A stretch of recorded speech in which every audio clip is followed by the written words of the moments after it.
पूरा विश्व जो है जलवायु परिवर्तन के चपेट में आ गया है। जहाँ पर कुछ देश बाढ़ से ग्रसित हैं, तो वहीं पर कुछ देश सूखा से ग्रसित हैं। इसी के समाधान हेतु यूएनएफसीसीसी की बैठकें वार्षिक रूप से कराई जाती हैं और इस बार कॉप 28 की बैठक हुई है। यह 28वीं बैठक जो कॉन्फ्रेंस ऑन पार्टीज की है वह दुबई अर्थात यूनाइटेड अरब एमिरेट्स में हुआ है। इस वीडियो में हम लोग देखेंगे कि आखिरकार इसकी जो जनरल प्रॉपर्टीज़ है वह क्या है। इस बैठक में इतने सारे देशों ने भाग लिया तो उसका क्या आउटपुट सामने आया और इसमें इंडिया का क्या रोल है। इसके साथ हम लोग एक और सब्जेक्ट देखेंगे कि आखिरकार इन सब चीज़ों के बावजूद क्या चैलेंजेज बनी हुई हैं। तो चलिए शुरू करते हैं कि इस बार के बैठक में 200 से अधिक देशों ने क्या निर्णय लिया है और कैसे पृथ्वी के बढ़ते तापमान को नियंत्रित करने का इस बार का प्रयास किया जा रहा है। तो इस बार की बैठक जो है यूनाइटेड अरब एमिरेट्स में हुआ था, दुबई में। और दुबई में जब हुआ तो आपको पता है कि दुबई जो है मध्य एशिया का देश है और यहाँ पर जो है ऑयल प्रोड्यूसिंग सबसे अधिक होती है। और ये जो ऑयल प्रोड्यूस यहाँ पर हो रहा है वह भी जीवाश्म ईंधन है। तो ये जो फॉसिल फ्यूल्स है इसी के कारण जलवायु परिवर्तन में एक अहम रोल निभा रही है यह फॉसिल फ्यूल। तो इस फॉसिल फ्यूल को दूर करने के लिए और इस बार जो मध्य एशिया में यह बैठक हो रही है तो इसका काफ़ी महत्व भी बढ़ जाता है, क्योंकि यही देश है जो जलवायु परिवर्तन को काफ़ी हद तक कंट्रोल कर सकते हैं। अब इसमें तो आपको पता होगा कि ये सारे जो देश हैं यहाँ पर तेल बेचने के लिए एक संस्था, एक ऑर्गेनाइजेशन का निर्माण किया है जिसे ओपेक कहते हैं। और ओपेक प्लस में कुछ और देश जो 10 देश हैं, जो रूस सहित जो उसमें एक प्रमुख देश है, वह भी शामिल हो जाते हैं और साथ में मिलकर एक रेट तय करते हैं कि मार्केट में इस बार कितना प्राइस रखना है और किस भाव में अन्य देशों को बेचना है। तो ऐसे में एक गुप्त लेटर सामने आया था ओपेक प्लस देशों का और उस लेटर में लिखा था कि इस बार जो कॉप 28 का बैठक हो रहा है उसमें फॉसिल फ्यूल संबंधी प्रावधानों का विरोध करना है, एक साथ मिलकर सब विरोध करेंगे। लेकिन वह जो लेटर था वह पब्लिक हो गया और उसके बाद इन सब देशों की आलोचना भर भर के की गई। और इस बार का जो बैठक है इसलिए भी ज़्यादा महत्वपूर्ण हो जाता है, जहाँ पर ओपेक देश अधिक तेल बेचना चाहते हैं, वहीं पर जलवायु परिवर्तन को रोकने के लिए तेल जो है उसके उपयोग को घटाने की आवश्यकता है। अब ये दोनों जो इंटरेस्ट है दोनों कन्फ्लिक्ट कर रहे हैं। अगर जलवायु परिवर्तन को देखना है तो इन देशों को नुकसान होगा, तेल इनका नहीं बिकेगा, इन्हें उत्पादन खत्म करना होगा एक तरह से। तो ऐसी स्थिति में यह एक गंभीर विषय बन के उभरता है। इसमें अब जो आउटकम सामने आए उसमें पहला है कि जितने भी देश फॉसिल फ्यूल का भी प्रयोग कर रहे हैं उससे सभी बाहर निकल के अन्य संसाधनों की तरफ, अन्य ऊर्जा संसाधनों की तरफ बढ़ेंगे। इसमें 200 देशों ने प्लीज लिया है, शपथ लिया है कि हम ऐसा करेंगे। लेकिन इसकी जो समस्या है मेन वह यह है कि किसी भी देश ने टाइमलाइन तय नहीं किया है कि कब तक जीवाश्म ईंधन के प्रयोग से हम बाहर आएंगे, पहला। दूसरा कि कोई टारगेट भी नहीं लिया गया है कि कितना कटौती किया जाएगा, इस वर्ष कितने फॉसिल फ्यूल में कटौती की जाएगी, अगले साल फिर कितने कम उत्पादन किया जाएगा। तो ये टारगेट तो होने चाहिए। वैसे सिर्फ लिख देने से कि हम इनसे बाहर आ जाएंगे और कोई टारगेट नहीं, कोई टाइम बॉन्ड नहीं, ये तो सिर्फ किताबी बातें हो जाएंगी। तो ये इसकी बहुत बड़ी आउटकम में प्रॉब्लम सामने आई है। दूसरा बड़ा उपलब्धि है कि जो रिन्यूएबल एनर्जी है उसे 3 गुना करना है और वो भी 2030 तक। अब जब रिन्यूएबल एनर्जी को, नवीकरणीय ऊर्जा को 3 गुना बढ़ा दिया जाएगा तो ऐसे में जलवायु परिवर्तन काफ़ी कमज़ोर होगा, क्योंकि ऊर्जा का जो मेन स्रोत है वह अभी भी जीवाश्म ईंधन पर आश्रित है। और जब हम नवीकरणीय ऊर्जाओं की तरफ आएंगे तो उसमें ना तो कार्बन डाइऑक्साइड उत्सर्जित होगा, ना ही मीथेन और ना ही अन्य गैसेस जो कि जलवायु परिवर्तन को बढ़ाते हैं। नेक्स्ट है लॉस्ट एंड डैमेज फंड का ऑपरेशन चालू हो गया है। यह कॉप 27 में ही डिसाइड कर लिया गया था कि एक लॉस्ट एंड डैमेज फंड बनाया जाएगा और यह उन देशों को फंडिंग करेगा जिसमें जलवायु परिवर्तन संबंधी खतरे उत्पन्न हुए हैं। और इसमें लगभग $800 मिलियन का ऑपरेशनलाइजेशन फंड डाला गया है। शुरुआत में 4 सालों के लिए इसका इंटरिम होस्ट जो है वर्ल्ड बैंक करेगी। तो 4 सालों के लिए यह आंतरिक रूप से वर्ल्ड बैंक द्वारा इसको संचालित किया जाएगा। नेक्स्ट है ग्लोबल गोल ऑन एडेप्टेशन को शुरू कर दिया गया है। अब इसमें किया जाएगा कि लोगों को अवेयर किया जाएगा तथा फंडिंग को बढ़ाया जाएगा जिससे कि एडेप्टेशन संबंधी टेक्नोलॉजी को बढ़ाया जा सके और पृथ्वी को सतत विकास से परिवर्तित किया जा सके, पृथ्वी के स्वास्थ्य को बनाते हुए विकास को बढ़ावा दिया जा सके। नेक्स्ट है ग्लोबल कूलिंग प्लेज। इसमें 66 देशों ने कसम खाया है कि हम लोग जो है 2050 तक 2022 के लेवल से जो इमिशन कर रहे हैं कूलिंग रिलेटेड उसमें 68% की कमी लाएंगे, 68% की कमी लाएंगे।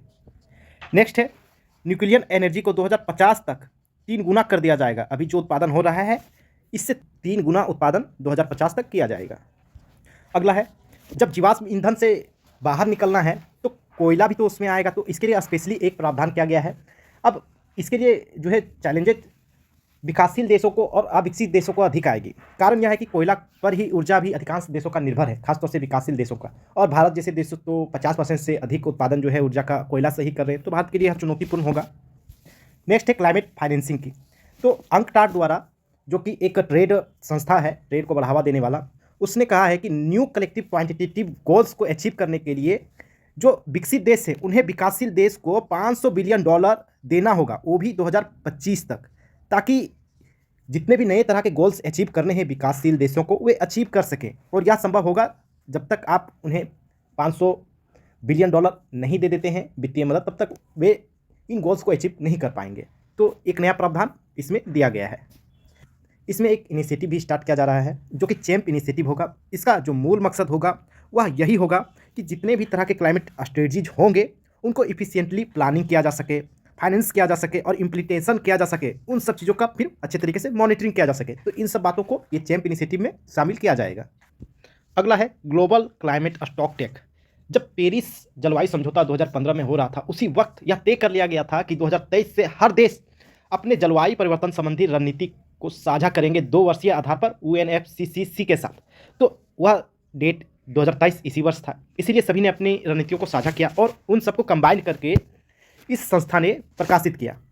तो अब सारे देश बाध्य होंगे एक तरह से, और सब देशों में पारदर्शिता बढ़ेगी कि कौन सा देश क्या लक्ष्य रखा है इस बार, वह कितना अचीव कर पाया, कितना नहीं कर पाया, और आगे क्या कार्रवाई किया जाना चाहिए ताकि इस जलवायु परिवर्तन को 1.5 से 2 डिग्री सेल्सियस तक ही बढ़ने दिया जाए इस 21वीं सदी के अंत तक। भारत ने पहला जो इनिशिएटिव शुरू किया है COP28 में, वह है ग्लोबल रिवर सिटीज अलायंस। अब इसमें लगभग 11 देशों ने भाग लिया और इसका जो मेन थीम है वह है कि सस्टेनेबल रिवर सेंट्रिक डेवलपमेंट हो। तो आज सारे शहर देख रहे हैं, जो प्रमुख शहर हैं वह नदियों के किनारे हैं, और उन नदियों के किनारे होने के बावजूद उनका सस्टेनेबल डेवलपमेंट नहीं हो रहा है। तो अब से जितने भी नए शहर बनाए जाए, खासतौर से जो नदियों के किनारे हों, तो नदियों को भी देख के अच्छे से कि उनका भी स्वास्थ्य बना रहे, तो इस तरह से एक सस्टेनेबल रिवर को बनाए हुए सिटीज़ का विकास करना ही इसका लक्ष्य है। अगला है ग्रीन क्रेडिट इनिशिएटिव। अभी तक जितने भी फाइनेंस होते थे तो उसमें पता नहीं चलता था कि किस तरह का फाइनेंस हो रहा है, क्या वह ग्रीन है या फिर विदाउट ग्रीन है। तो अब जितने तरह के फाइनेंस होंगे वह प्रो प्लानेट प्रोजेक्ट्स में अगर इन्वेस्टमेंट किए जाते हैं, फाइनेंस किया जाता है उन चीज़ों को, तो इस सारे ग्रीन क्रेडिट इनिशिएटिव में आएंगे। और इस तरह से आप कह सकते हैं कि आप अगर बैंक में कुछ पैसा जमा करते हैं तो आप यह डिसाइड कर सकते हैं कि आपका जो पैसा है तो आप उन चीज़ों को किसी ग्रीन प्रोजेक्ट में लगा सकते हैं। अगला है लीड IT 2.0। यहाँ पर 2.0 ये बता रहा है कि 1.0 भी कभी हुआ होगा। COP27 में 1.0 आया था, इस बार COP के 28वें बैठक में लीड IT 2.0 रखा गया है। इसका full form leadership group for industry transition है। इसका मेन जो मकसद है वह यही है कि जितने भी अभी इंडस्ट्रीज़ हैं वह जीवाश्म ईंधन पर टिके हुए हैं, तो उन्हें उस फेज से बाहर निकालकर नवीकरणीय ऊर्जा की तरफ बढ़ाना ही इसका मुख्य उद्देश्य है। और इसके लिए बहुत सारे इन्वेस्टमेंट की आवश्यकता है, तो इन्वेस्टमेंट को भी इस क्षेत्र की ओर ट्रांसफ़र करने के लिए और प्रोत्साहन करने के लिए इसकी शुरुआत की गई है। नेक्स्ट है क्वाड क्लाइमेट वर्किंग ग्रुप। इसका जो मेन मकसद है वह यही है कि क्लाइमेट एक्शन को लोकलाइज करना। अभी तक जितने भी क्लाइमेट एक्शंस लिए जा रहे हैं हायर अथॉरिटीज़ के द्वारा, सेंटर, स्टेट, बड़े पदाधिकारी द्वारा लिए जाते हैं, लेकिन अगर इसको जन क्रांति बना दिया जाए लोकल लेवल पर, यहाँ का मुखिया, जिला परिषद, लोकल लेवल में अगर इस तरह के डिसीजंस लिए जाते हैं और इस क्लाइमेट परिवर्तन को सीमित करने के लिए उपाय उठाए जाते हैं, तो यह ज़्यादा प्रभावकारी होगा। और इन लोगों को क्लाइमेट एक्शन में शामिल करने से इसकी जो प्रभावशीलता है काफ़ी बढ़ जाएगा। इसका एक हम लोग केस ले सकते हैं, खासतौर से महामारी के दौरान जब पंचायती राजों ने जितने भी तरह के वहाँ पर इंस्टीट्यूशंस थे वह इसलिए बेहतर तरीके से काम कर पाए क्योंकि पंचायती राज संस्थान में मुखिया, सरपंच, ये सब सारे ने अपना अच्छे तरीके से योगदान दिया, कंट्रीब्यूट किया और कोरोना से लड़ने के लिए काफ़ी मददगार यह साबित भी हुआ। तो इस तरह से इस क्षेत्र में भी उनको इसमें शामिल किया जा सकता है और किया जाना भी चाहिए। अब इसमें कुछ शॉर्ट कमिंग्स भी है, जैसे कि पहला, सबने कहा कि फॉसिल फ्यूल जो है उसको तो हम लोग उससे बाहर निकलेंगे, लेकिन इसमें ना तो टाइम का जिक्र किया गया है और ना ही टारगेट दिया गया है कि कितना कम करना है। तो ये एक बहुत बड़ी चुनौती है और ये बहुत बड़ी खामी भी है। अगला, रिन्यूएबल एनर्जी को 3 गुना करने का लक्ष्य जो है 2030 तक रखा तो गया है, लेकिन किसी भी देश का इंडिविजुअल टारगेट नहीं दिया गया है। कोई टारगेट ही नहीं है कि कौन सा देश कितना उत्पादन करेगा ताकि जो 2023 तक या एनर्जी जो रिन्यूएबल एनर्जी है वह 3 गुना होकर 11,000 गीगावाट तक पहुंच जाए। तो टारगेट तो होना चाहिए ना कि किसी देश को कितना कितना उत्पादन करना है, तभी तो उस टारगेट तक पहुंच पाएंगे। तो ये एक तरह से पूरा ओल जलोल वाली बात हो गई है कि सिर्फ बड़े टारगेट तो तय कर दिए गए हैं, लेकिन जो सूक्ष्म स्तर पर डिसीजन लेना था वो पूरी तरीके से खाली है। अगला है methane please. Green house gases में मीथेन के उत्पादन को भी कम करने की आवश्यकता है। अब बात यही है कि अगर इस तरह का कोई प्लेज भारत ले लेता है तो भारत तो पूरी तरीके से कृषि पर निर्भर है, और ख़ास तौर से जब धान की खेती की जाती है तो धान में बहुत ज़्यादा मीथेन उत्पादित होता है। तो भारत का जो एग्रीकल्चर है, अगर भारत इस तरह का कोई वहाँ पर जाके कमिटमेंट कर देता है तो भारत के कृषि पर काफ़ी प्रभाव पड़ेगा। तो ये जो विकासशील देश है उसके लिए काफ़ी बड़ी चुनौती बन के सामने आ सकता है अगर इस तरह का कमिटमेंट भारत कर देता है वहाँ पर तो। और इसीलिए इस तरह के चीज़ों को अभी कंपलसरी और बाइंडिंग बनाने की आवश्यकता नहीं है, लेकिन इसके बावजूद विकसित देश इस तरह के दबाव तो लगातार बनाते ही रहते हैं, और अगले बैठक में फिर इस तरह का दबाव बनेगा ही। अगला है $100 बिलियन का जो कमिटमेंट किया गया था पेरिस जलवायु समझौता में, और उसके बाद COP 27 में कहा गया था कि अगले साल हम लोग डिसाइड कर लेंगे COP 28 में कि $100 बिलियन कैसे दिया जाएगा और इसकी शुरुआत कर देंगे डायरेक्ट। लेकिन इस बार भी इसका कोई जिक्र नहीं हुआ और पूरी तरीके से इस बात को कहीं मेंशन भी नहीं किया गया। इस तरह से इस पर खामोशी बांध दिया गया। अगर यह $100 बिलियन का जो समझौता है वह तय हो जाता तो आज विकसित देश से $100 बिलियन विकासशील देशों को मिल चुका होता है, और इससे जलवायु परिवर्तन संबंधी खतरों से लड़ने में काफ़ी मददगार यह साबित होता। नेक्स्ट है ट्रांजिशनल फ्यूल का मुद्दा।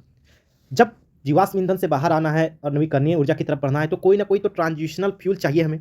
अब हुआ क्या है कि अमेरिका और यूरोपियन यूनियन जैसे देश नेचुरल गैस को ट्रांजिशनल फ्यूल का दर्जा दे रहे हैं, और कहने का इसका तर्क क्या है कि ये लो कार्बन इमिशन वाले चीज़ें हैं, जबकि सबको पता है कि जितने भी नेचुरल गैसेस भी हैं वह भी कार्बन डाइऑक्साइड भरपूर मात्रा में उत्सर्जित कर रहे हैं। तो ऐसे में विकसित देशों को इन सब चीज़ों को, नेचुरल गैसेस को ट्रांजिशन फ्यूल के रूप में दर्जा देने की आवश्यकता नहीं थी, लेकिन ये ज़बरदस्ती इसको मान्यता देने पर तुले हुए हैं। नेक्स्ट मुद्दा है पॉल्यूटर पे का मुद्दा। जो करेगा वह भरेगा, यही सिद्धांत हर जगह चलना चाहिए था, लेकिन विकसित देशों ने तो पूरी तरीके से जलवायु परिवर्तन में पूरा भरपूर योगदान दिया, लेकिन जब इसमें सुधार करने की बात आ रही है तो ये पॉल्यूट तो कर दिए, लेकिन पे करने की बारी जब आई तो वो हाथ झाड़ ले रहे हैं। तो ऐसे में बहुत ही आवश्यकता है कि जितना जिन्होंने पॉल्यूट किया है वो उतना पे करें, और इस तरह से आज जितने भी विकासशील देश हैं उन्होंने तो कोई पॉल्यूशन इस तरह से नहीं किया था। जलवायु परिवर्तन में तो सारा हाथ अधिकांशता विकसित देशों का है, तो वे इसे कंपनसेट करें, और इस तरह की बातों को उठाना चाहिए था, लेकिन इस तरह की बातों का कोई मेंशन भी नहीं हो रहा है यहाँ पर। नेक्स्ट है लॉस्ट एंड डैमेज फंड का। लॉस्ट एंड डैमेज फंड शुरू तो कर दिया गया $800 मिलियन के वित्त से, लेकिन यह जो है पूरी तरीके से वॉलंटरी है, स्वैच्छिक है। कोई दान दिया तो ठीक, नहीं दिया तो फिर ये जो फंड है पूरी तरीके से खाली हो जाएगा और किसी भी देश को फिर मदद नहीं पहुंचाया जा सकेगा। ऐसे में इसे कंपलसरी करने की आवश्यकता थी, जबकि इसे वॉलंटरी बना के रख दिया गया है। तो इस तरह से तमाम खामियां इसमें हम लोगों ने देखा, इसके आउटकम्स को देखा हमने, और अब आवश्यकता है कि हम जलवायु को अच्छे तरीके से समझते हुए, इसमें काफ़ी सारे रिसर्च डेटा भी आ चुके हैं, तो इसे संरक्षण करने के लिए विकसित देशों को आगे आने की आवश्यकता है, और ख़ासतौर से जो फंडिंग है उसे देने की आवश्यकता है, उसे प्रतिबद्धता को पूरी करने की आवश्यकता है, टेक्नोलॉजी ट्रांसफ़र करने की आवश्यकता है, ताकि विकासशील देश एडेप्टेशन को अपना सकें और अपना विकास कर सकें। आज का टॉपिक यहीं तक।